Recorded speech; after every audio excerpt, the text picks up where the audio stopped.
आइए बच्चों, आज की क्लास भारत का भूगोल क्लास नंबर 27 में आपका स्वागत है।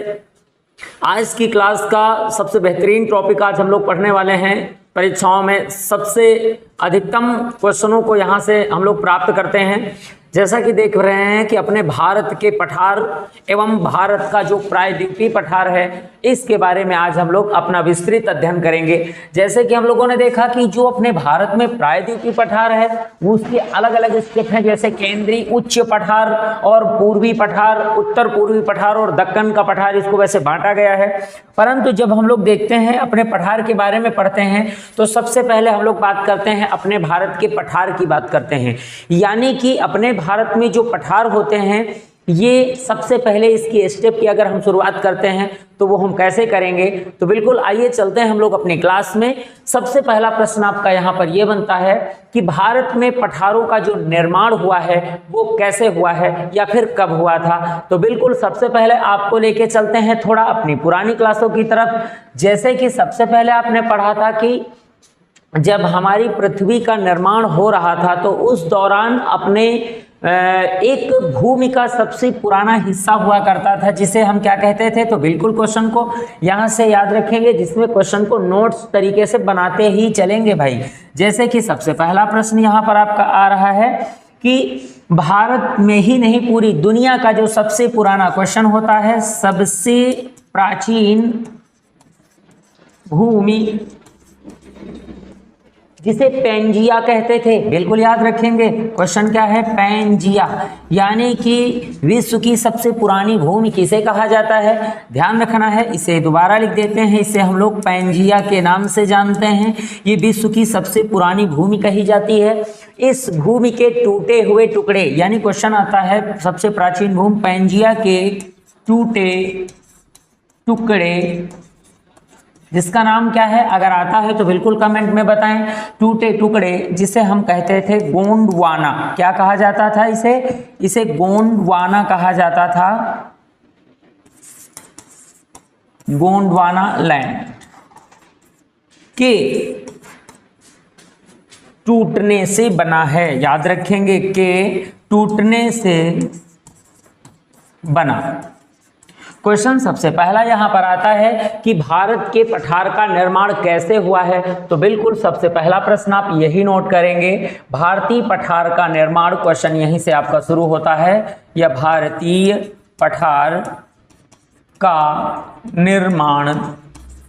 बिल्कुल यहीं से क्वेश्चन की शुरुआत करेंगे आप लोग अपने, कि अपने भारतीय पठार का जो निर्माण हुआ है वो कैसे हुआ है।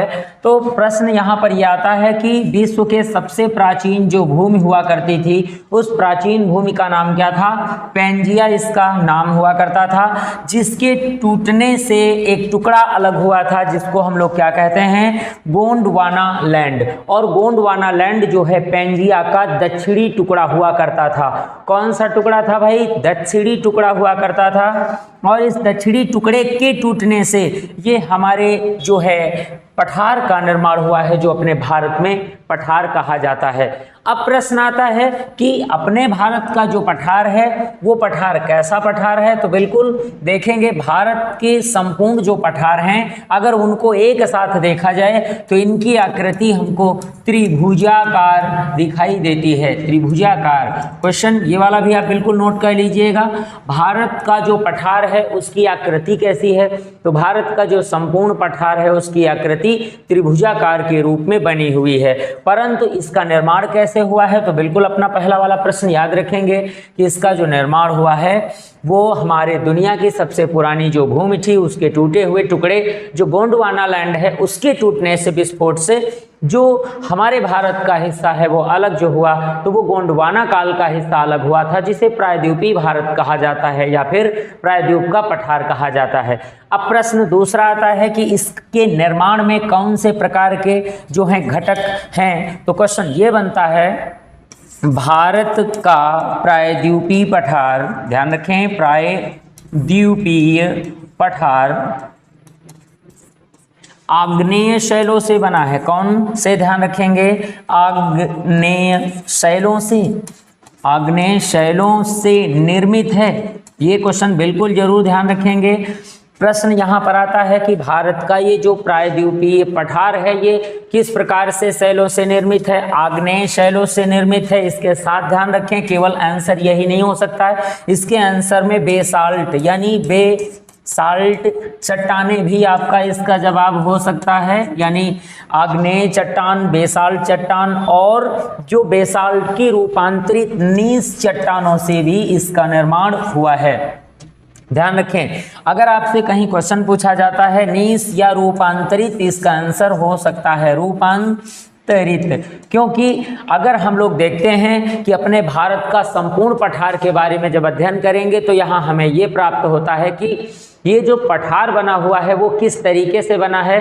तो तरीका आपका पहला प्रश्न है, मगर प्रश्न है कि इसकी आकृति कैसी है। संपूर्ण पठार की मैं बात कर रहा हूं, तो संपूर्ण पठार की आकृति जो है वो कैसी है। तो यहाँ पर इतने प्रश्न की केवल अभी बात हो रही है कि भारत का संपूर्ण पठार जो है वो त्रिभुजाकार है, परंतु इस पठार के निर्माण में जो अपघटक हैं या घटक हैं वो कौन कौन से हैं? तो बिल्कुल कौन सी चट्टानें हैं? आग्नेय चट्टानें हैं यहाँ पर, जो बेसाल्ट या नीस या रूपांतरित चट्टानें कही जाती हैं, इनसे ये पूरा का पूरा हमारा जो प्रायद्वीपीय पठार है वो बना हुआ है। अब प्रश्न ये आता है कि पठार की औसत ऊंचाई कितनी होती है।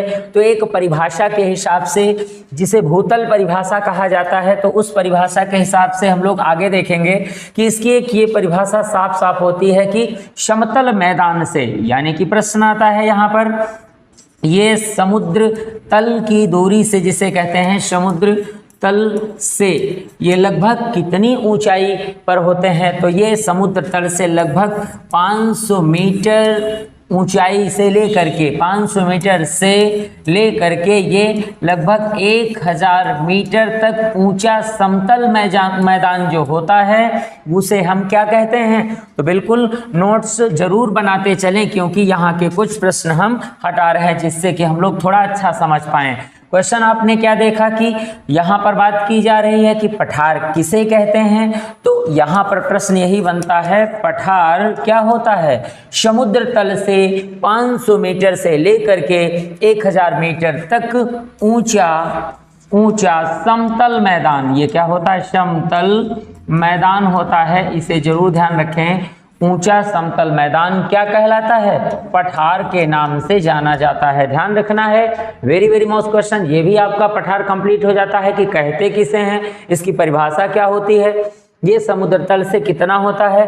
अब आपको एक कंफ्यूजन यहाँ बन रहा होगा कि अगर ये 500 मीटर से पठार शुरू होते हैं तो समुद्र तल की जो दूरी होती है वो तो 0 मीटर से होती है, 0 मीटर से समुद्र तल की शुरुआत होती है, तो ये 500 मीटर तक क्या होता है। तो मैं आपको बता दूं, समुद्र तल की जो ऊंचाई होती है वहाँ से लेकर के 0 से लेकर के हमारे जो मैदान होते हैं, जहाँ पर हमारी गंगा यमुना का मैदान है, सतलज का मैदान है, सिंधु का मैदान है, ये जो सारे मैदान होते हैं वो कितनी अधिकतम 400 या 450 किलोमीटर, इसे कहते हैं नहीं 450 मीटर तक ऊंचा जो होता है उसे हम क्या कहते हैं।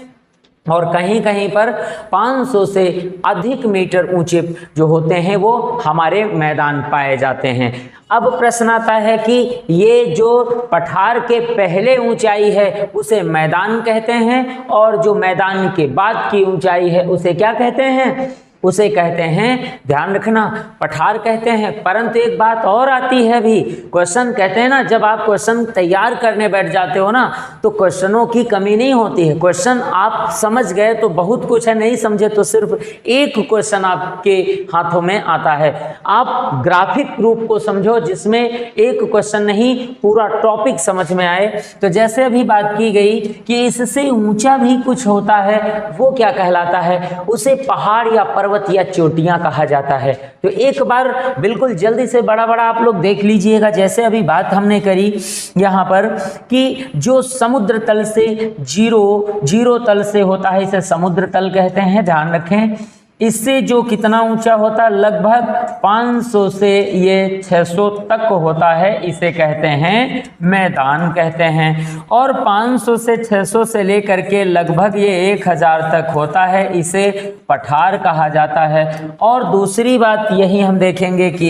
1000 से लेकर के अधिकतम 6000 या औसतन 6000 होता है, और जबकि हमारा सबसे ऊंचा पर्वत शिखर 8850 किलोमीटर से अधिक ऊंचा वर्तमान में हो चुका है। तो 1000 से इसको अधिक लिखते हैं, ये हो जाते हैं पर्वत या चोटियां। तो पर्वत या चोटियों की परिभाषा, सदैव उनकी ऊंचाई कितनी होगी, 1000 मीटर से अधिक वाले भाग को पर्वत या जो है हम लोग क्या कहते हैं, चोटियों के नाम से, पहाड़ के नाम से भी जानते हैं। तो ओके हो गए होंगे 3 क्वेश्चन, समुद्र तल से मैदान की परिभाषा, समुद्र तल से पठार की परिभाषा, और समुद्र तल से किसकी, ध्यान रखेंगे, पर्वत या फिर पहाड़ या फिर चोटियों की परिभाषा। अब हम लोग चलते हैं अपने अगले क्वेश्चन की तरफ चलते हैं, जो कि आपका क्वेश्चन है कि ये जो हमारा पठार है, जैसे कि अभी बात की गई यहाँ पर कि जैसे एक अपना भारत है, ये स्थिति आती है कि अपने भारत में एक मानचित्र आधारित रूप से होता है, ये कंडीशन लगभग बन जाती है। तो यहाँ पर हम लोग देखते हैं कि इस तरीके से हमारा यहीं से गुजरात का हिस्सा शुरू हो जाता है, ठीक है।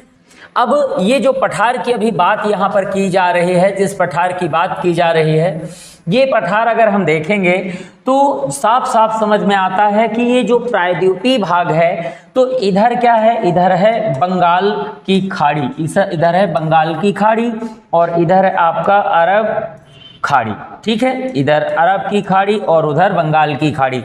मगर ये पूरा भरा हुआ समुद्र हिंद महासागर है, यानी दोनों ये हिंद महासागर है। तो जब भी कभी, एक बात ध्यान रखेंगे, यहाँ पर परिभाषा आपको बताते हैं, जब भी कभी 3 ओर से कोई जल से घिरी भूमि होती है तो उसे क्या कहते हैं, उसे कहा जाता है प्रायद्वीप के नाम से जाना जाता है। तो यहाँ क्या है, यहाँ है जल, और यहाँ पर क्या है, जल है, और ये भी क्या है, जल है। मगर इधर की दिशा से क्या है, 3 दिशा की ये चौथी दिशा स्थल है। तो यहाँ देखेंगे कि इसको आप हटा लीजिए, 3 दिशाओं में जल राशि भारत के दक्षिण में भरी हुई है। तो जो भूभाग 3 दिशाओं से घिरा होता है उसे क्या कहते हैं, उसे कहा जाता है प्रायद्वीप। तो अब ये पूरा क्या हो जाता है, इसे अब हम चाहें तो प्रायद्वीपीय भारत कर सकते हैं, परंतु अब हम आपको लेके चलते हैं कि ये जो प्रायद्वीपीय भारत है, यहाँ पर यदि हम पठार की बात करेंगे तो देखेंगे कि ये जो पठार आता है वो कहाँ और कैसे, और इसकी दिशात्मक जो अध्ययन है वो हम लोग कैसे करते हैं। तो देखेंगे कि ये पठार इस तरीके से यहाँ पर फैला हुआ है। अगर देखा जाए तो कैसे फैला है, ये आकृति है इसकी, जो कि कितने त्रिभुजाकार आकृति का होता है, क्योंकि ये सीधे सीधे कैसा होता है, ये सीधे से यहाँ नीचे आ जाता है। तो ये जो त्रिभुजाकार का भारत नीचे का दिखाई देता है, ये संपूर्ण पठार के रूप में होता है, इसलिए इसे प्रायद्वीपीय पठार कहा जाता है। जैसे कि अभी हम लोगों ने पढ़ा था कि प्रायद्वीपीय पठार, तो उसको हम बांट कर पढ़ेंगे, अपने ग्राफ से पढ़ेंगे, जो कि बाद में, जबकि पहले हम अपने भारत के पठार के बारे में देखेंगे। तो लौट आते हैं वहीं पर, जो कि अपना भारत है, ये कैसा भारत है, प्रायद्वीपीय भारत है। और प्रायद्वीपीय भारत की सबसे मुख्य विशेषता क्या होती है कि यहाँ पर हमें देखने को मिलता है कि 3 ओर से जल भरा हुआ है, और बाकी ये भूमि जो है वो संपूर्ण पठार के रूप में फैली है। तो ये त्रिभुजाकार आकृति को हम क्या कहते हैं, इसे ही कहा जाता है प्रायद्वीपीय पठार, या फिर इसको केवल तुम पठार कह सकते हो, ठीक है, जैसा कि चैप्टर में कहा गया है। अब हम सबसे पहले आपको बताते हैं कि यहाँ पर जब हम देखते हैं कि ये जो पठार होता है, पठार को 2 भागों में बांटने वाली नदी कौन सी है, तो याद रखेंगे यहाँ पर अमरकंटक की चोटी से एमपी, इसे कौन सा राज्य कहेंगे, एमपी, एमपी से निकलकर आने वाली एक नदी है जिसे हम क्या कहते हैं, इस नदी को हम नर्मदा कहते हैं। ध्यान रखना, इसको हम नर्मदा के नाम से जानते हैं। और नर्मदा नदी जो होती है ये संपूर्ण पठार को 2 भागों में बांटती है, जैसा कि ग्राफ में आप देख रहे हैं।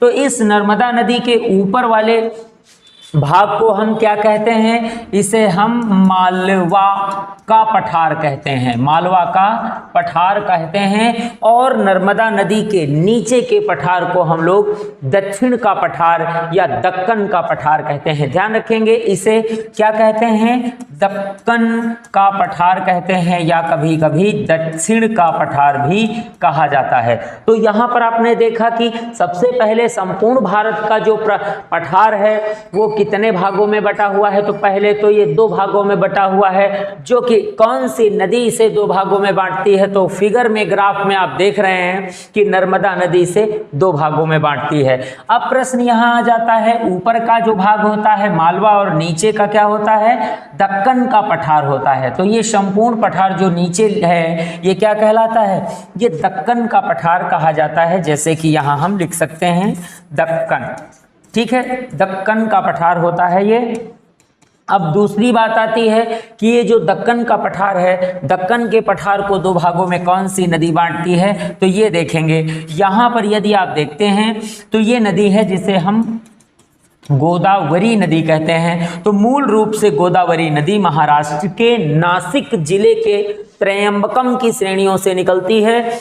और ये निकलने वाली नदी, ये जो दक्कन का पठार होता है उसे 2 भागों में बांट देती है। तो बिल्कुल ध्यान रखना है, 2 भागों में जब बांटती है तो वो कौन कौन से भाग होते हैं।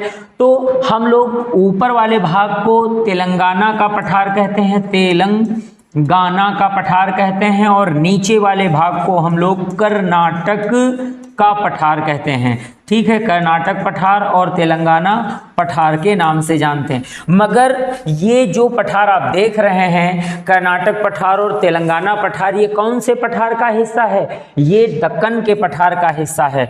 तो दक्कन के पठार को 2 भागों में बांटने वाली नदी का नाम क्या है, गोदावरी। और संपूर्ण पठार को 2 भागों में बांटने वाली नदी का नाम क्या है, तो बिल्कुल याद रखेंगे, नर्मदा नदी। दोनों के नाम क्या याद रखेंगे, इसे मालवा बोलेंगे और नीचे वाले को फिर से एक बार दक्कन बोलते हैं, ये ध्यान रखेंगे। आपका ये ग्राफ बिल्कुल कंप्लीट हो चुका होगा। अब हम लोग चलते हैं अपने अगले ग्राफ की ओर और देखेंगे कि हमारे भारत में ये जो दिशात्मक रूप में फैला हुआ है, राज्यवार के रूप में फैला है, तो ये कहां से कहां तक फैला है, इस चीज का हम लोग अपने नए ग्राफ से अध्ययन करते हैं। तब आगे चलते हैं हम अपने बिल्कुल नए वाले अगले ग्राफ पर। मगर इसके पहले भाई हम लोग देखेंगे, जैसे कि अब यहाँ पर एक प्रश्न लिखा हुआ है, भारत के संपूर्ण पठार या पठारीय क्षेत्र, ठीक है। तो यहाँ पर जो बात की गई भारत के संपूर्ण पठारीय क्षेत्र, तो ये जो संपूर्ण पठारी क्षेत्र हैं उसको हम लोग देखेंगे, या भारत के पठार कहाँ तक फैले हैं, कैसे फैले हैं, उसका अध्ययन हम लोग करेंगे। तो सबसे सेंटर पर हम लोग खड़े होते हैं और ये जगह क्या है, तो ध्यान रखें ये जगह आपकी है भारत, यानी कि ये भारत है, ये भारत के कहाँ पूर्व में है, ये भारत के पश्चिम में है, और ये भारत के उत्तर में है, और ये भारत के दक्षिण में है। जैसा कि अभी आपने देखा कि यहाँ पर दिशात्मक रूप में देख पा रहे हैं कि पूरा पश्चिम उत्तर दक्षिण, और अपना कुछ एरिया ऐसा आता है जो कहाँ चला जाता है, ये चला जाता है, इसे हम लोग क्या बोलेंगे, ये अगर पूर्व हो गया तो ये हो जाता है उत्तर, और ये हो जाता है पश्चिम, और ये हो जाता है दक्षिण। तो एक बात ध्यान रखें, यहाँ पर जो होता है पश्चिम उत्तर होता है, क्योंकि बिल्कुल सीधी लाइन नहीं होती है, ये हमारे भारत के पठार की ग्राफिक लाइन जो होती है तिरछी होती है।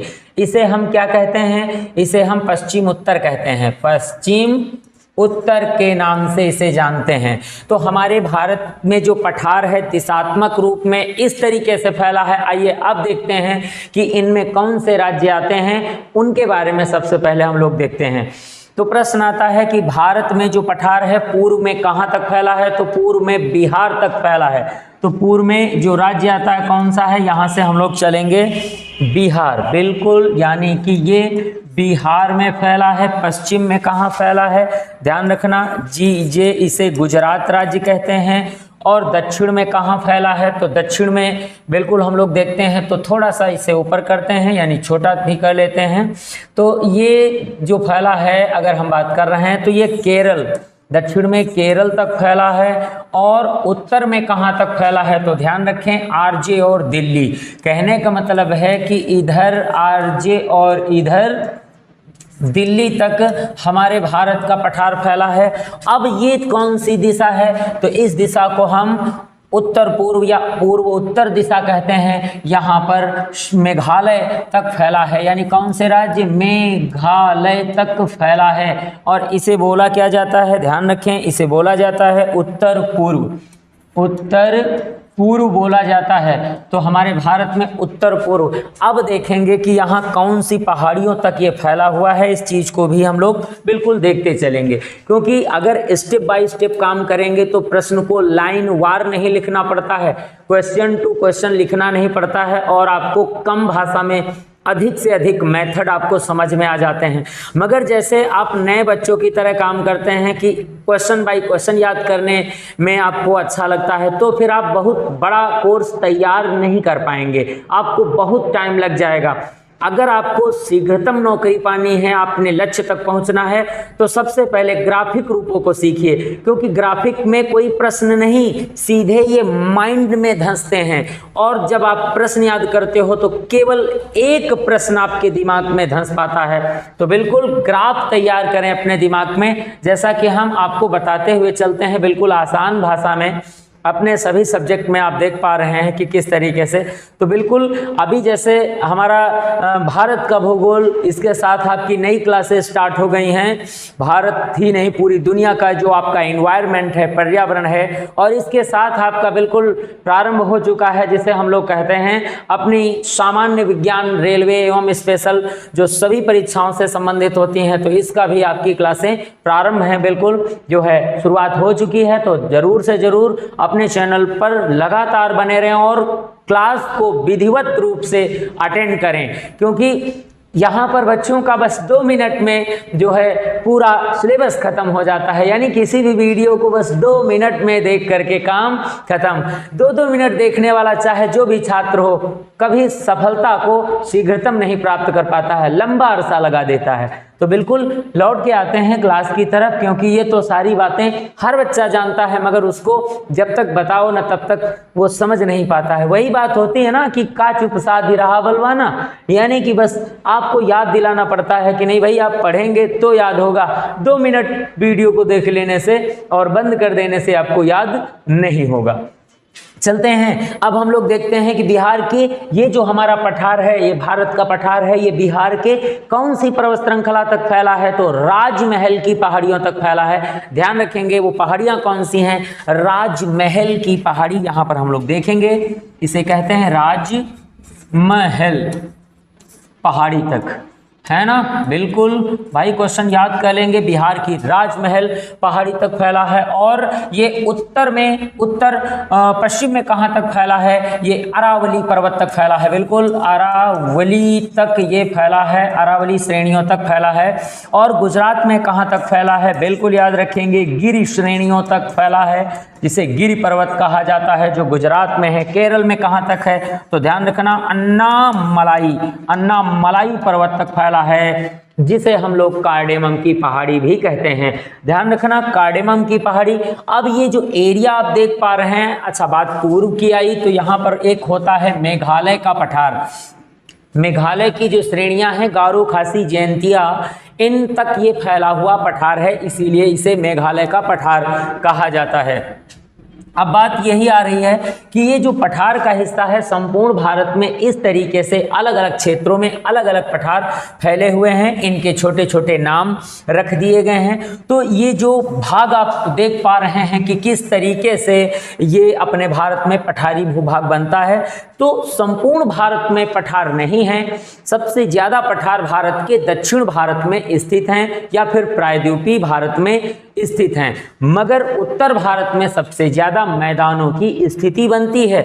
अब हम लोग चल रहे हैं अपने अगले स्टेप की ओर चलते हैं, जिसमें हम अपने एक एक पॉइंट को समझते हुए आगे चलेंगे। अब देख पा रहे हैं भाई, इसके आगे हम लोग आ गए हैं अपने प्रायद्वीपीय पठार की ओर आ गए हैं। जैसा कि अभी आपने अपने ग्राफ को देखा कि ये है भारत का प्रायद्वीपीय पठार। तो देखा है कि इसको अलग अलग स्टेप में बांटा गया है। सबसे पहले आपने यहाँ पर देखा कि आपको एक स्टेप दिखाई दे रहा है जिसे हम लोग कहते हैं केंद्रीय उच्च पठार। तो वैसे मैं बता दूं, केंद्रीय उच्च भूमि का पठार इसे कहा जाता है। केंद्रीय उच्च भूमि का पठार कहा जाता है जो भारत के केंद्रीय राज्यों में स्थित है, जैसे मध्य प्रदेश, झारखंड, उत्तर प्रदेश का जो आपका दक्षिणी जिले आते हैं, और महाराष्ट्र और राजस्थान का जो बीच का एरिया है, जो बिल्कुल सेंट्रल भूमि है, जो उच्च भूमि है, जहां से नदियां चारों दिशाओं में प्रवाहित होती हैं, ये उन स्थिति पर स्थित है जो कि चारों ओर अपनी ढाल का निर्माण करता है। इसीलिए इसे केंद्रीय उच्च भूमि का पठार भी कहते हैं। तो ध्यान रखना, इसे क्या कहते हैं?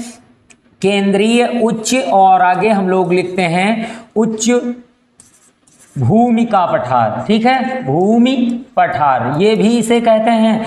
तो वो आपकी मर्जी है, केवल याद कर लीजिए आप किसी भी तरीके से। आप इसको क्या करेंगे? याद कर लेंगे, जिसमें आपकी गड़बड़ी ना रहे। तो अब हम लोग चल रहे हैं अपने प्रश्न की ओर।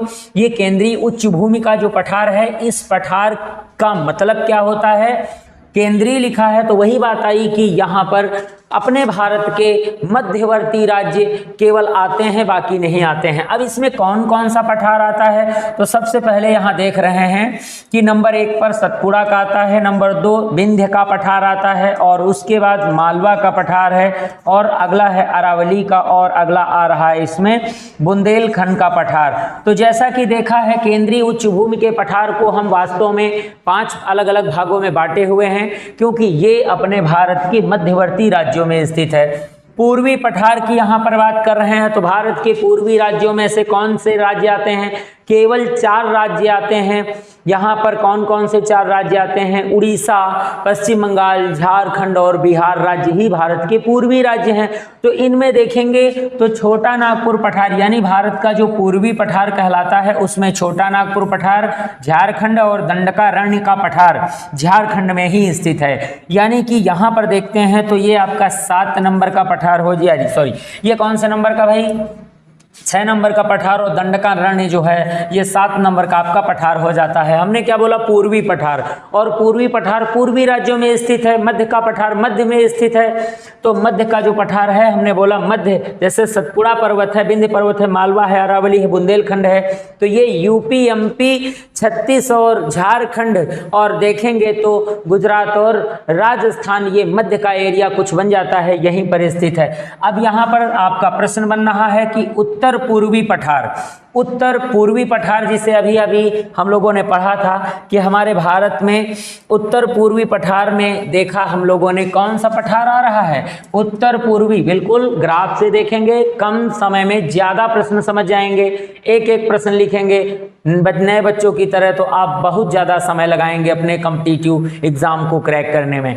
तो बिल्कुल जैसे कि अभी आपने देखा, उत्तर पूर्वी जो आपका पठार है वो कौन सा है? तो जल्दी से लौट आते हैं। उत्तर पूर्वी जो पठार आता है वो मेघालय का पठार आता है। ध्यान रखना, कौन सा है? मेघालय का पठार आता है, जो कि कौन से नंबर पर यदि हम देखें तो ये है आपका 8 नंबर का जो है पठार है, जैसे कि हम देख पा रहे हैं। परंतु यदि हम इसे देखते हैं तो इसके कई नाम वहां पर बोले जाते हैं। यानी मेघालय के पठार को, उत्तर पूर्वी पठार को वहां पर कई नामों से जाना जाता है। इसे कार्बी का पठार, शिलांग का पठार और एग्लोंग का पठार भी कहा जाता है। यानी मेघालय के पठार को वहां पर मेघालय में कई नाम से कार्बी, शिलांग और एग्लोंग के नाम से जाना जाता है। अब आपका आ रहा है दक्कन का पठार। दक्कन का पठार वही होता है जैसे कि अभी अपने पुराने वाले ग्राफ में आपने देखा था, ये जो नीचे का पार्ट होता है इसे हम क्या कहते हैं? दक्कन कहते हैं। और जो आपकी नर्मदा नदी बहती है उसके ऊपर के भाग को मालवा कहा जाता है।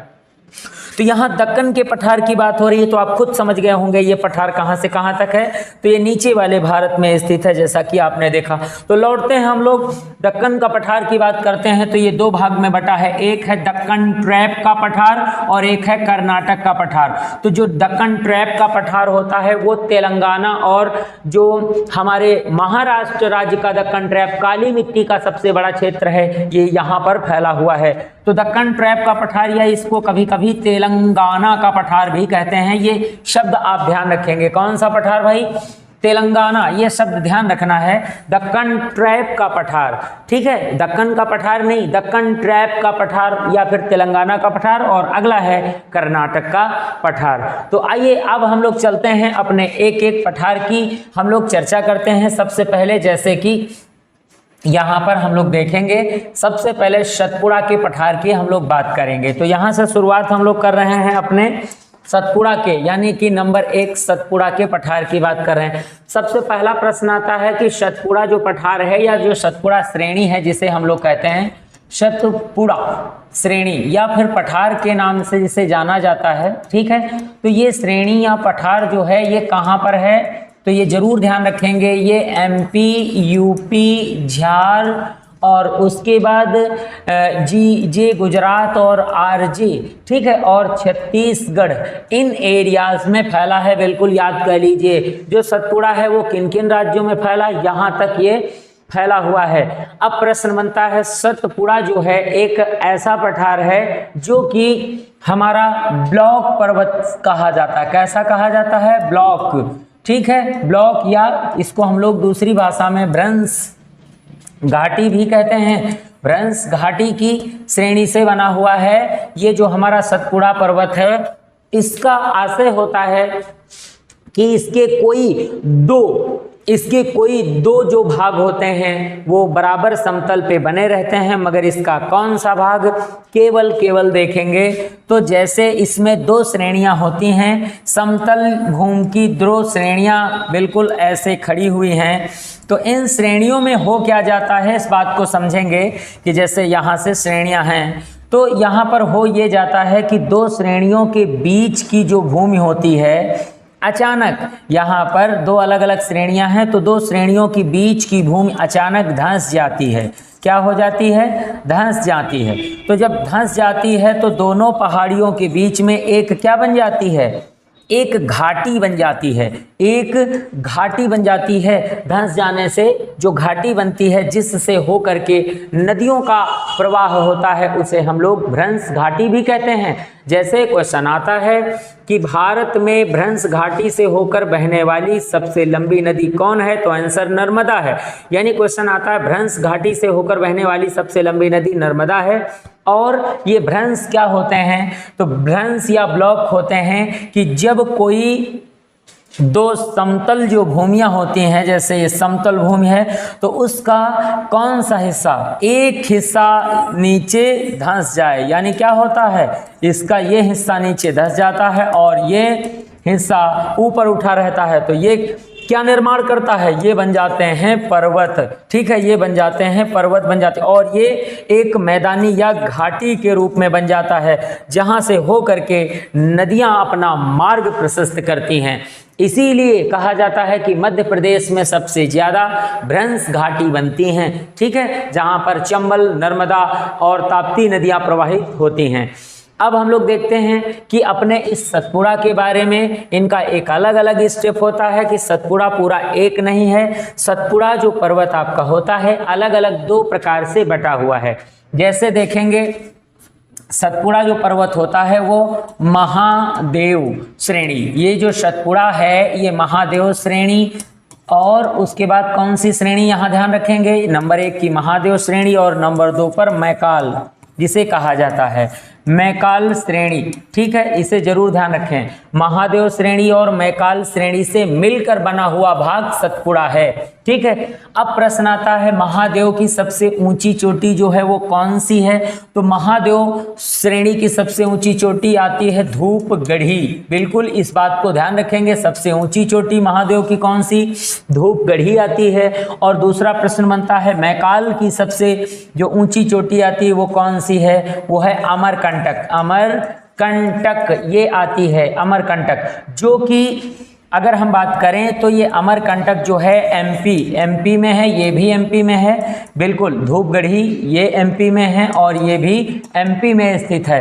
अब प्रश्न बन जाता है कि सतपुड़ा पर्वत किन 2 पर्वतों का बड़ा अंग है, तो महादेव श्रेणी तथा मैकाल श्रेणी को मिला देने पर बराबर हमें प्राप्त होता है सतपुड़ा प्राप्त होता है। ध्यान रखेंगे, इस शब्द को बिल्कुल ध्यान रखो भाई।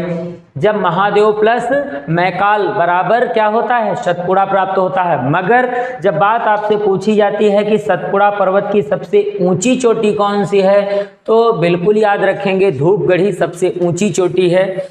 और यदि बात करें तो इनमें महादेव श्रेणी में आती है। अगर क्वेश्चन पूछा जाए धूपगढ़ी श्रेणी कहाँ पर आती है, तो क्या जवाब करेंगे, ये आती है आपकी महादेव श्रृंखलाओं में आती है। अगला प्रश्न आता है, सतपुड़ा पर्वत की मैकाल श्रेणी का सबसे ऊंचा जो चोटी है या ऊंची श्रृंखला है, चोटी है, वो है अमरकंटक। वैसे ये अनूपपुर जिले में स्थित है। अब हम लोग चलते हैं अपने अगले पॉइंट की ओर, यानी 1 नंबर आपका हो गया। अब हम लोग चलें अपने नंबर 2 की ओर। बिल्कुल नोट्स जरूर कंप्लीट करते हुए चलें, जिसमें आगे दिक्कत ना हो और आपका नोट्स कंप्लीट रहे, जिसमें भविष्य में दोबारा आपको वीडियो न देखना पड़े। यानी एक बार देखो मगर ढंग से देखो, नहीं तो बिल्कुल पड़ा रहने दो, जब टाइम लगे तब देखो, जिसमें कि कोई भी बच्चा बिल्कुल अपने सिलेक्शन से वंचित ना रहे। क्योंकि पढ़ तो हजारों रहे हैं, मगर ये पक्का है कि सबका सिलेक्शन नहीं होता है। सिलेक्शन उतना होता है जितनी की वैकेंसी होती है, मगर उस पर जो फॉर्म होते हैं, जब उन पर अपनी दावेदारी होती है, वो सैकड़ों, हजारों, लाखों गुना ज़्यादा होती है। तो अपनी दावेदारी को सुनिश्चित करें, मेहनत करके बिल्कुल सुनिश्चित करें। अब प्रश्न हम लोग चल रहे हैं अपने कौन से वाले पार्ट पे, विंध्य श्रेणी पर हम लोग चल रहे हैं। तो अब दूसरा पार्ट आपका आता है जिसे हम लोग कहते हैं विंध्य श्रेणी, ठीक है, या विंध्य का पठार। अब पहला प्रश्न यहीं पर आ जाता है कि जो विंध्य का पठार है ये कैसा है। सतपुड़ा हमने बता दिया कैसा है, एक ब्लॉक है। जैसे कि यहाँ पर आप याद कर सकते हैं, एक ब्लॉक पर्वत है, ब्लॉक श्रेणी है, या कैसी, भ्रंश श्रेणी है। ध्यान रखना है, भ्रंश श्रेणी है, इसे भ्रंश भी कहते हैं, ब्लॉक भी कहते हैं, बिल्कुल। अब विंध्य की बात करेंगे तो ये कैसा है, ये पुराने से पुराना वलित पर्वत है। ध्यान रखेंगे ये कैसा विंध्य श्रेणी, पुरानी वलित, जिसे कहते हैं घर्षित मोड़दार, इसे कहा जाता है घर्षित मोड़दार। ध्यान रखना, घर्षित मोड़दार, घर्षित मोड़दार श्रेणी आती है विंध्य। अब प्रश्न आता है कि ये विंध्य पर्वत श्रृंखला कहाँ पर फैली है।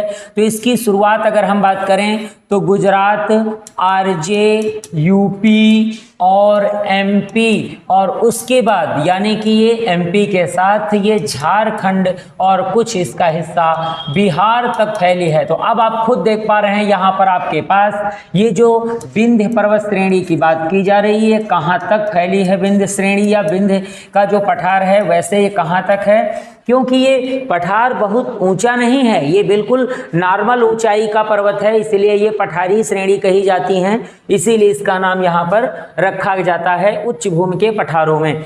अब प्रश्न आता है कि ये जो आती हैं किन किन राज्यों में ये श्रेणियाँ आती हैं। गुजरात राज्य में आती हैं, राजस्थान में आती है, यूपी में आती है, एमपी में आती है, झार और बिहार में स्थित हैं। अब प्रश्न ये आता है कि जिसे हम लोग विंध्य श्रेणी कहते हैं, इनमें कौन कौन सी आती है। तो विंध्य, कैमूर और पारसनाथ, यानी कि इनमें जैसे आप देखेंगे विंध्य श्रेणी और दूसरी कैमूर श्रेणी, ठीक है, ये कौन सी श्रेणी मान लो, इनको आप कैमूर श्रेणी मान सकते हैं। और इसमें एक श्रेणी आती है जो कि पारसनाथ श्रेणी, यानी इतनी श्रेणियों को अगर हम मिला देते हैं तो क्या बन जाता है विंध्य पर्वत श्रेणी या फिर विंध्य का पठार बन जाता है। तो एक बार फिर से नोट कर लीजिएगा, इसमें विंध्य पठार यानी कि इसमें जो आता है विंध्य आता है, कैमूर आता है, कैमूर, और उसके बाद भारनेर आता है। ध्यान रखेंगे विंध्य, कैमूर और भारनेर इसके अंतर्गत बिल्कुल आते हैं। और यहाँ पर भारनेर के साथ एक लास्ट श्रेणी जो बिल्कुल आगे स्थित है, झारखंड में यहाँ पर आती है, बिहार की सीमा तक फैली हुई है, जिसे हम पारसनाथ कहते हैं। पारसनाथ के नाम से इसे जाना जाता है, ये भी प्रश्न याद रखेंगे। तो इसे कैसे याद करेंगे, बिल्कुल एक बार बिल्कुल बताइएगा, ये कैसे आप तैयार करेंगे इस प्रश्न को। कि विंध्य जो आपकी पर्वत श्रृंखला है या जो आपके पठार है, ये पठार किन राज्यों में फैला है तथा यह किन किन श्रेणियों का हिस्सा है, किन श्रेणियों का हिस्सा है। तो विंध्य की श्रेणी, कैमूर की श्रेणी, भारनेर और पारसनाथ श्रेणी या इसको चोटी भी कह सकते हैं, से मिलकर बना है विंध्य श्रृंखला या विंध्य पर्वत श्रेणी या विंध्य का पठार। और किन राज्यों में वो भी ध्यान रखें। और इसकी विशेषता कैसी है, याद रखना है, ये घर्षित मोड़दार है। और सतपुड़ा कैसा है, भ्रंश या फिर ब्लॉक है। अब चलते हैं हम अपने मालवा वाले पे चलते हैं, बिल्कुल लौट आते हैं, इसे हटा लेते हैं भाई, ये वाला पार्ट आपका हटा लिया जाए जिसमें समझ में एक एक प्रश्न आपको आता रहे। तो चलो भाई, जैसे कि अभी बात यहाँ पर की गई कि ये जो मालवा है ये कौन सी चट्टानों से बना है, तो बिल्कुल याद कर लें, बेसाल्ट चट्टानों से। अगर इसकी बात करते हैं तो ये बना है बेसाल्ट, ठीक है, बेसाल्ट से बना हुआ है। और ये घर्षित मोड़दार से बना हुआ है। दोनों बात ध्यान रखेंगे। अब प्रश्न आता है कि मालवा कहाँ पर है, तो मालवा में बिल्कुल बहुत ही सरल स्थिति बनती है। इसको अगर ग्राफिक रूप में समझा जाए तो ज़्यादा अच्छा होता है। नंबर 3 को, जैसे हम मालवा की बात करें, यहाँ पर मालवा लिखते हैं तो ये पूरब में, उत्तर में और पश्चिम में और दक्षिण में इनके ग्राफिक को देखेंगे तो पूरब में बुंदेलखंड बघेलखंड होता है। कहाँ होता है, बुंदेल और बघेल कहते हैं इसे, बुंदेलखंड और बघेलखंड। अच्छा, ये है कहाँ पर, ये यूपी में स्थित है, ठीक। अब बात करते हैं अगर उत्तर की, तो ग्वालियर की पहाड़ी यहाँ आती हैं। कौन सी, ग्वालियर की यहाँ पर आती है, ये भी आपका आता है यूपी में। अगर हम पश्चिम की बात करें, बिल्कुल पश्चिम की, तो यहाँ पर आपका आता है मेवाड़। यहाँ कौन सा आता, मेवाड़ आता है, मेवाड़ याद रखना, ये आरजे राज्य का है, ये मेवाड़ जो है आरजे राज्य का। और सबसे दक्षिण में विंध्य श्रेणी की संरचना आती है, विंध्य श्रेणी संरचना आती है। तो देखें, बहुत ही आसान हो जाता है जब हम लोग मालवा का पठार पढ़ते हैं। ये कहाँ पर है, तो बिल्कुल ध्यान रखेंगे, मालवा का पठार जो है वो बुंदेलखंड का पठार जो यूपी में आता है, और उसके बाद ग्वालियर का पठार जो कि हमारे यूपी में है, उसके बाद मेवाड़ का जो पठार है राजस्थान में है, और विंध्य श्रेणी के उत्तर में अगर देखेंगे तो इसके बीच में जो स्थित है वो कौन सा पठार स्थित है, बिल्कुल याद रखेंगे। ग्राफिक रूप में आपने एक भी प्रश्न को लिखा भी नहीं और आपके यहाँ पर 6, 7, 8, 10 तक क्वेश्चन आपके कंप्लीट हो जाते हैं। इसीलिए आप हरदम ग्राफिक रूप को बिल्कुल सीखें और अपने क्वेश्चनों को याद करें। अब हम लोग देखते हैं, इसके आगे चलते हैं। जैसे कि अभी बात की गई है तो लौट आते हैं, जैसे हम लोग अपनी अरावली की तरफ नंबर 4 आ जाते हैं और देखते हैं कि ये 4 नंबर की जो अरावली श्रृंखला है जिसकी अभी हम बात कर रहे हैं, ये श्रृंखला कहाँ स्थित है। तो सीधी सी बात, इसकी शुरुआत की अगर बात करेंगे, ये अरावली की यहाँ हम शुरुआत कर रहे हैं, अरावली, ठीक है। तो ये जो अरावली है ये कहाँ पर है, ये स्थित होती है, पीछे से गुजरात राज्य होता है और राजस्थान होता है और क्या होता है, दिल्ली। यहाँ आपने देखा कि गुजरात, राजस्थान और दिल्ली, और इसका जो थोड़ा निचला हिस्सा है वो एमपी तक फैला है, यानी एमपी की सीमा तक फैला है। तो आपने देखा कि अरावली पर्वत श्रृंखला का जो निचला हिस्सा है वो गुजरात और एमपी की सीमा से शुरू होता है और ये राजस्थान होते हुए उत्तर पश्चिमोत्तर में कहाँ तक जाता है, दिल्ली तक फैला हुआ है, जो कि रायसीना हिल्स, दिल्ली आपकी संसद भवन जहां पर बनाया गया है वहां तक ये पर्वत श्रृंखलाएं फैली हुई हैं। और इसका एक दिल्ली के पड़ोसी राज्य आपका आ जाता है HR यानी हरियाणा तक इसकी श्रेणियां फैली हैं। तो अगर उत्तर की बात करेंगे तो उत्तर में दिल्ली और हरियाणा हो जाता है, अगर दक्षिण में बात करेंगे तो MP और गुजरात हो जाता है, और इसका सबसे बड़ा हिस्सा अरावली का कौन सा हो जाता है, राजस्थान है। अब प्रश्न आता है कि ये कैसी पर्वत श्रृंखला है, ध्यान रखेंगे, ये वलित मोड़दार, यानी अरावली जो है ये वलित और मोड़दार है, वलित मोड़दार। इसे ध्यान रखना है, ये एक किन चट्टानों से बना है, ये किन चट्टानों से बना है, वलित मोड़दार और आग्नेय चट्टानों से बना हुआ है, बेसाल्ट चट्टानों से बना है। ये जरूर ध्यान रखें, यहाँ पर हम देखेंगे इसे कौन सी बेसाल्ट चट्टानों से ये बना हुआ है, जो कि अरावली पर्वत है, क्योंकि यह एक ज्वालामुखी की प्रक्रिया द्वारा बनाया गया है, जो कि अपने भारत ही नहीं पूरी दुनिया का सबसे पुराना पर्वत श्रृंखला है और ये पठारी भाग बनता है। यानी कि क्वेश्चन आता है अरावली विश्व की सबसे प्राचीन श्रेणी है। ये कैसी है, ये बात जरूर ध्यान रखेंगे, सबसे प्राचीन श्रेणी है, ये सबसे प्राचीन श्रेणी है, इससे पुरानी कोई भी श्रेणी नहीं है। कहाँ स्थित है वो भी कंप्लीट। अब प्रश्न आता है कि इसकी भी सबसे ऊंची चोटी, क्वेश्चन दूसरा आप देख लेते हैं, इस जगह पर बिल्कुल नोट जरूर करते चलें। अरावली की सबसे ऊंची चोटी, सबसे ऊंची जो चोटी है वो कौन सी है, ध्यान रखना, ये आती है आपकी माउंट आबू। माउंट, ध्यान रखेंगे, आबू ये एक श्रृंखला है, बिल्कुल माउंट आबू में गुरु शिखर है, गुरु शिखर, इस बात को जरूर ध्यान रखें। यानी इसकी सबसे ऊंची चोटी कहां पर पड़ती है, माउंट आबू में पड़ती है, और कौन सी है, गुरु शिखर है। अब एक प्रश्न और बनता है कि अरावली पर्वत श्रृंखला पर जो हमारे गंग वंश के मंत्री थे, गंग वंश के मंत्री थे बिमल शाह, कौन थे, गंग वंश के मंत्री बिमल शाह थे, उनके द्वारा क्या बनाया गया था। तो यहां पर हम लोग चलते हैं, गंग वंश के मंत्री विमल शाह द्वारा माउंट आबू में, यहां ध्यान रखना, यहां बात हो रही है माउंट आबू में दिलवाड़ा का जैन मंदिर, दिलवाड़ा का जैन मंदिर बनवाया था। ये ध्यान रखेंगे, जैन मंदिर की अगर हम बात कर रहे हैं तो ये कहाँ बनाया गया था, ये दिलवाड़ा का जैन मंदिर यहीं पर बनाया गया है, और बनाने वाले बंदे का जो नाम है वो है बिमल शाह। और ये कौन थे, इनका परिचय क्या है, तो ये गंग वंश के राजमंत्री हुआ करते थे, इन्होंने इसको बनवाया था। अब हम लोग चलते हैं अपने 5 नंबर पे चलते हैं, बुंदेलखंड का पठार। इस पर हम लोग देखते हैं, वैसे तो ये वास्तव में बहुत महत्वपूर्ण और क्षेत्र के हिसाब से देखें तो यूपी के लिए ज़्यादा बेस्ट होता है, और हर परीक्षा में अगर इसकी महत्वपूर्णता की बात करें तो भाई बिल्कुल चरम पर रहती है। क्यों, क्योंकि बुंदेलखंड का पठार, बघेलखंड का पठार ही हमारे उत्तर प्रदेश का सबसे दक्षिणी भूभाग होता है।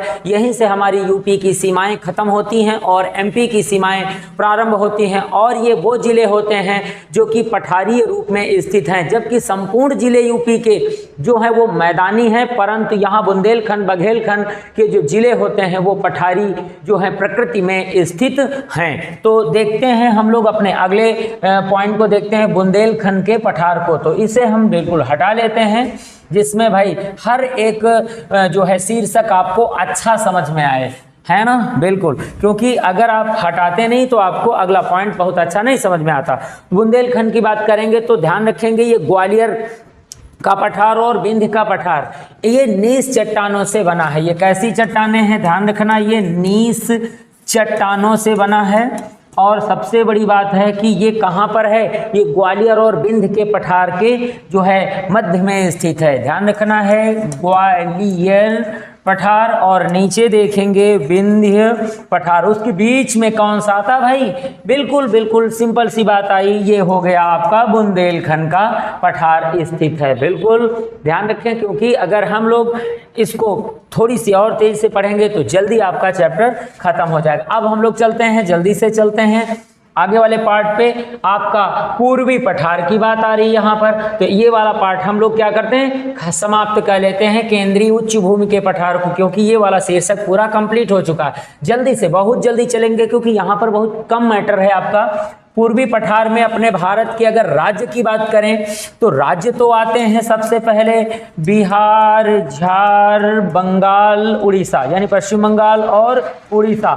अगर हम अपने भारत के राज्यों की केवल बात करेंगे तो केवल 4 ही तो राज्य हैं जो कि कहाँ स्थित हैं, बिहार, झारखंड और पश्चिम बंगाल, उड़ीसा, 4 राज्य हैं। अब इन 4 राज्यों की बात करते हैं तो इन्हीं में फैला है पूर्वी पठार। कौन कौन सा पूर्वी पठार, सबसे पहले छोटा नागपुर पठार, छोटा नागपुर पठार जो है ये आग्नेय बेसाल्ट चट्टानों से ही बना हुआ था, परंतु यदि यहाँ पर देखा जाए तो अब रूपांतरित चट्टानें भी उपस्थित हैं। तो प्रश्न आता है ये कहाँ स्थित है, तो छोटा नागपुर पठार जो है ये आपके झारखंड और उत्तरी यानी इसके उत्तर में देखेंगे बिहार और इधर देखेंगे तो छत्तीसगढ़ और इधर का पार्ट एमपी, यानी कि झारखंड के अगर पश्चिम में देखते हैं तो एमपी है, थोड़ा नीचे देखते हैं तो छत्तीसगढ़ है, ऊपर देखते हैं तो बिहार, और बगल में साइड में यूपी का भी हिस्सा थोड़ा आता है जहां सोनभद्र स्थित है।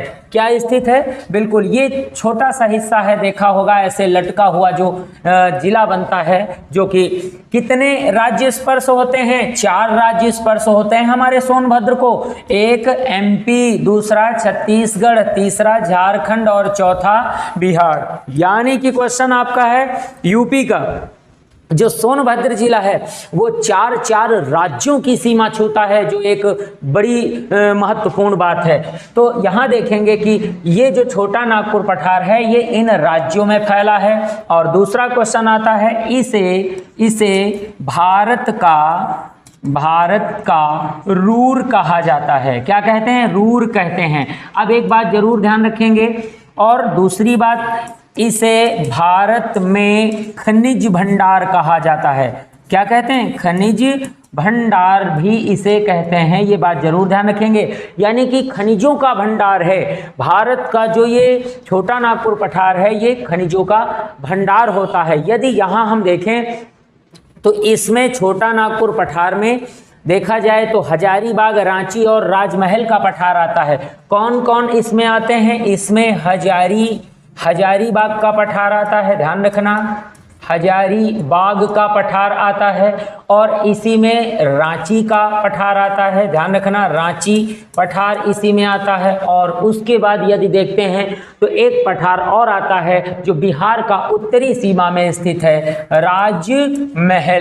राजमहल का पठार। तो ये बिहार में है और ये दोनों झारखंड में है। तो छोटा नागपुर पठार में ये 3 छोटे छोटे पठार स्थित हैं। अगर यदि बात करते हैं कि यहाँ छोटा नागपुर पठार में सबसे ऊंची चोटी की बात करेंगे तो ये छोटा नागपुर पठार की सबसे ऊंची चोटी, क्वेश्चन यहाँ से हम बात करेंगे कि इसकी सबसे ऊंची चोटी का नाम क्या है, तो ऊंची जो चोटी है वो है पारसनाथ। ध्यान रखना है ये कौन सी है, पारसनाथ। ये पूरे झारखंड की सबसे ऊंची चोटी और पूरे छोटा नागपुर पठार की सबसे ऊंची चोटी का नाम है। अब दूसरी बात, दंडकारण्य का पठार, ये भी बिल्कुल यहीं पर स्थित है, यानी कि छोटा नागपुर पठार के दक्षिण में स्थित है, या फिर पूर्वी पठार का वो दक्षिणी हिस्सा कहा जाता है दंडकारण्य। मगर प्रश्न आता है कि ये झारखंड में संपूर्ण नहीं है, ये उड़ीसा में मूलतः फैला हुआ है। अब हम लोग जल्दी से चलते हैं अपने दंडकारण्य वाले पठार की तरफ चलते हैं और देखते हैं कि ये दंडकारण्य कहाँ पर है। ये उड़ीसा राज्य में फैला है और इसकी सबसे मुख्य विशेषता है कि जो दंडकारण्य का पठार है इसमें आंध्र तेलंगाना यानी कि उड़ीसा और आंध्र और तेलंगाना इतने राज्यों में फैला है। और ये मुख्यतः देखा जाता है तो कोयले के जो है भंडार के लिए ही जाना जाता है। और दूसरी बात, यहाँ पर आप बिल्कुल कंफ्यूज ना हो, छोटा नागपुर पठार और दंडकारण्य का पठार ये दोनों ऐसे पठार हैं जिनको कोयला भंडार भी कहते हैं। इसे क्या कहा जाता है, कोयला भंडार, इसे कोयला भंडार के नाम से जानते हैं। तो भारत में कौन से ऐसे पठार हैं जिन्हें कोयला भंडार कहा जाता है, तो बिल्कुल यही पठार हैं जिन्हें कोयला भंडार के नाम से जाना जाता है। अब हम लोग चलते हैं अपने मेघालय के पठार की ओर चलते हैं और इसे हटा लेते हैं क्योंकि हम लोग जिसमें अच्छा समझ पाएं। ठीक है, अब बात कर रहे हैं जल्दी से क्योंकि यहाँ पर ये एक ही पठार है, केवल मेघालय का पठार, जिसे कई सारे नामों से जाना जाता है। मेघालय का पठार कहाँ पर है, पहली बात तो ये पूर्वोत्तरी राज्यों में स्थित है। अब उनमें से किस राज्य में है, तो सीधी सी बात यहाँ मेघालय लिखा है तो इसमें ज़्यादा कुछ याद नहीं करना है, मेघालय में है। अब प्रश्न आता है कि ये कौन सी पहाड़ियों से मिलकर बना है, तो ध्यान रखना, गारो और दूसरी होती है खासी और अगली है जयंतिया। ठीक है, कौन सी, और मिकिरी, ये पहाड़ियां जो हैं एक कीपाकार आकृति में मेघालय में बनी हुई हैं, जहां की घाटी अगर देखी जाए तो सबसे ज्यादा वर्षा प्राप्त करती है, जिसे मासिन राम मेघालय कहा जाता है। ये दुनिया की सबसे ज्यादा वर्षा प्राप्त करने वाले स्थान के नाम से जाना जाता है। क्या बोलते हैं इसे? मासिन राम के नाम से जाना जाता है। कहाँ स्थित है? मेघालय राज्य में स्थित है। ये किन पहाड़ियों में कीपाकार आकृति बनाता है? तो गारो, खासी, जयंतिया और मिकिरी के कीपाकार आकृति में स्थित है, जिसे कार्बी का पठार, शिलांग का पठार या एंगलोंग का पठार भी कहा जाता है। अब हम लोग आते हैं अपने दक्कन के पठार की तरफ आ जाते हैं। बिल्कुल भाई, बिना समय गंवाए हुए लौट आते हैं अपने दक्कन के पठार की ओर। और ये जो है सबसे देखेंगे भारत का दक्षिणी पठार होता है। और अभी हमने बताया था कि जब हम लोग अपने भारत के मानचित्र के सिस्टम में देखते हैं तो ये देखते हैं कि इतना भाग पूरा होता है दक्कन। इसे क्या कहते हैं? इसे दक्कन का पठार कहते हैं। मगर अब प्रश्न यहाँ पर यह बनता है कि दक्कन के पठार को हमारी ये जो गोदावरी नदी होती है, ये कितने भागों में बांट देती है? ये गोदावरी नदी होती है, अभी अभी हम लोगों ने पढ़ा था, ये इसे दो भागों में बांटती है। तो यहाँ पर दक्कन ट्रैप, इधर के भाग को तेलंगाना का पठार कहते हैं, इधर के पठार को कर्नाटक का पठार कहते हैं। मगर यहाँ पर तेलंगाना का पठार जो होता है वो गोदावरी नदी के उत्तर में होता है, तेलंगाना में है, और ये कर्नाटक में स्थित होता है। जो कि यदि अब हम यहाँ पर देखें तो इसमें जो पहला स्टेप है दक्कन ट्रैप, तो कर्नाटक के पठार का ये वाला जो उत्तरी भाग कहाँ स्थित है? MH में, यानी कि महाराष्ट्र में स्थित है। ये काली मिट्टी का एक विशाल क्षेत्र है जो महाराष्ट्र, जैसा कि अभी आपने देखा, महाराष्ट्र में स्थित है। इसे दक्कन ट्रैप कहा जाता है, जो कि प्राचीन काल में ज्वालामुखी के विस्फोट से जो राख निकली थी, उस राख से बने हुए पठार को हम दक्कन ट्रैप का पठार कहते हैं। यहाँ पर कपास की खेती सबसे ज्यादा की जाती है, क्योंकि कपास की मिट्टी यहाँ पर काली मिट्टी या रेगुर मिट्टी या फिर जिसे हम लोग कहते हैं चेरनोजम मिट्टी का जमाव सबसे ज़्यादा हुआ है, और यहीं पर कपास की खेती भारत में सबसे ज़्यादा की जाती है। अब हम लोग देख लेते हैं लास्ट में कर्नाटक का पठार देखेंगे तो नीचे तक फैला है। अगर हम ग्राफ के हिसाब से देखें तो ये केरल कर्नाटक तक नीचे तक फैला है, जो कि कार्डेमम की पहाड़ियां ही इसका अंत करती हैं। यानी इसका सबसे दक्षिण में अंत कहाँ पर होता है? कार्डेमम की पहाड़ियां, जिसे इलायची की पहाड़ी भी कहा जाता है, जिसे अन्नामलाई पहाड़ी के नाम से जाना जाता है, ये केरल में स्थित हैं। और इन्हीं पहाड़ियों में इस कर्नाटक के पठार का अंत होता है। और इसमें यदि हम देखते हैं तो सबसे ऊंची चोटी यदि बात करेंगे तो बाबा बुदन की पहाड़ियां बनती हैं। इस कर्नाटक के पठार में जो पहाड़ियां हैं वो बाबा बुदन की पहाड़ियां हैं, जहां पर सबसे ज्यादा कहवा की खेती की जाती है, यानी कॉफी की खेती की जाती है। और इनमें सबसे ऊंची जो चोटी आती है वो आंसर आप बिल्कुल ध्यान रखेंगे, कुंद्रेमुख को ही सबसे ऊंची चोटी कहा जाता है, जो कि कर्नाटक के पठार की सबसे ऊंची चोटी है। तो आज की पठार की क्लास बस यहीं तक, मिलते हैं अगली क्लास में, तब तक के लिए जय हिंद।